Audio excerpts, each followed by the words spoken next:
Ravi de vous retrouver sur le plateau des JFR 2017. Je suis en compagnie du professeur Hubert Ducou-Lepointe. Bonjour. Vous êtes responsable du groupe Radioprotection au sein de la SFR, la Société française de radiologie. Avec vous, nous allons faire un point sur les changements pour les patients, les travailleurs dans le domaine de la radioprotection avec la toute nouvelle norme Euratom 2013/59. De quoi s'agit-il? Encore une nouvelle norme, encore une nouvelle directive? Alors, un nom compliqué, une directive 2013-59. Est-ce que c'est vraiment nouveau? Est-ce que vraiment ça va changer quelque chose? Eh bien, tout d'abord, il faut savoir qu'il existe déjà plein de directives européennes en termes de radioprotection. Cette nouvelle directive va avoir une spécificité, c'est qu'elle va regrouper toutes les anciennes directives en une seule. Et donc, c'est finalement une simplification. Quand est-ce que ça va se mettre en place? Février 2018 à peu près, c'est ce qui est déterminé en France pour transposer cette directive européenne. Qu'est-ce que ça va toucher? Ça va toucher nos trois codes.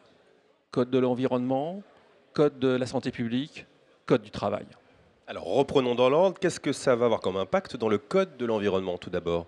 Alors dans le code de l'environnement, finalement, nous, radiologues, on va être relativement peu impactés. Parce que ça va discuter de matériaux de construction, par exemple, ou alors du radon, et pas mal de choses sur le radon dans les habitations. Donc finalement, nous, j'ai envie de dire, code de l'environnement, on ne va pas beaucoup en entendre parler. Alors par contre, ça aura peut-être davantage d'impact et de changement dans le code de la santé publique? Oui, ça va commencer déjà un petit peu. Beaucoup de choses existent déjà dans le code de la santé publique, mais qu'est-ce que ça va changer? À mon avis, deux grands changements. Tout d'abord, ça va changer un petit peu le régime selon lequel on a en France nos autorisations. Pour l'instant, on a deux régimes, déclaratif et autorisation pour des équipements lourds, type scanner, IRM, interventionnel. Eh bien, dans le nouveau système, on aura un troisième type de déclaration. On aura le déclaratif, l'enregistrement et également l'autorisation.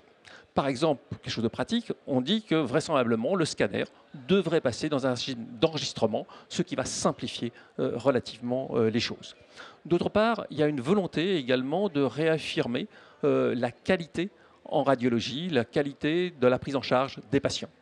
Et donc il va y avoir une démarche de qualité obligatoire que l'autorité de sûreté nucléaire va imposer aux différents acteurs. Et alors là où ça se complexifie, si j'ose dire, c'est dans la matière de code du travail. Qu'est-ce que ça va changer pour les radiologues? Alors, dans le code du travail, qu'est-ce que ça va changer? Tout d'abord, il va y avoir dans tout le code du travail une nouvelle approche en termes de radioprotection. C'est-à-dire que le risque, qui était le risque dit radiologique, ce risque-là était pris un petit peu à part. On avait pas mal de directives qui nous disaient ce que l'on devait réaliser. On avait finalement des objectifs de moyens à mettre en place. Eh bien, maintenant, on va nous demander plutôt de savoir, de réaliser les objectifs. Et à nous de nous organiser pour atteindre ces objectifs. C'est-à-dire que le chef d'établissement, le responsable de la structure, devra d'abord déterminer s'il y a un risque. Est-on dans notre structure un risque pour les travailleurs? Et après, en fonction du risque qui sera déterminé, on aura à mettre en place les moyens pour prévenir ce risque-là. Ce qui est très nouveau et ce qui va demander aux sociétés savantes de s'investir dans des guides pour expliquer à l'ensemble de la profession comment il faut faire. Mais ça va être un travail de quelques années. Et un travail que vous commencez à faire, j'imagine, au cours de ces JFR 2017? Exactement. C'est un travail qu'on commence à aborder. Et puis également, il y a d'autres choses qui vont être impactées dans ce code du travail. On va avoir aussi un abaissement de la dose que le travailleur pourra recevoir par rapport au cristallin, par exemple. La dose cristallin, la dose des extrémités va être abaissée.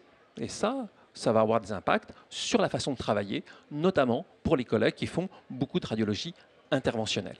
Donc c'est quelque chose de relativement important.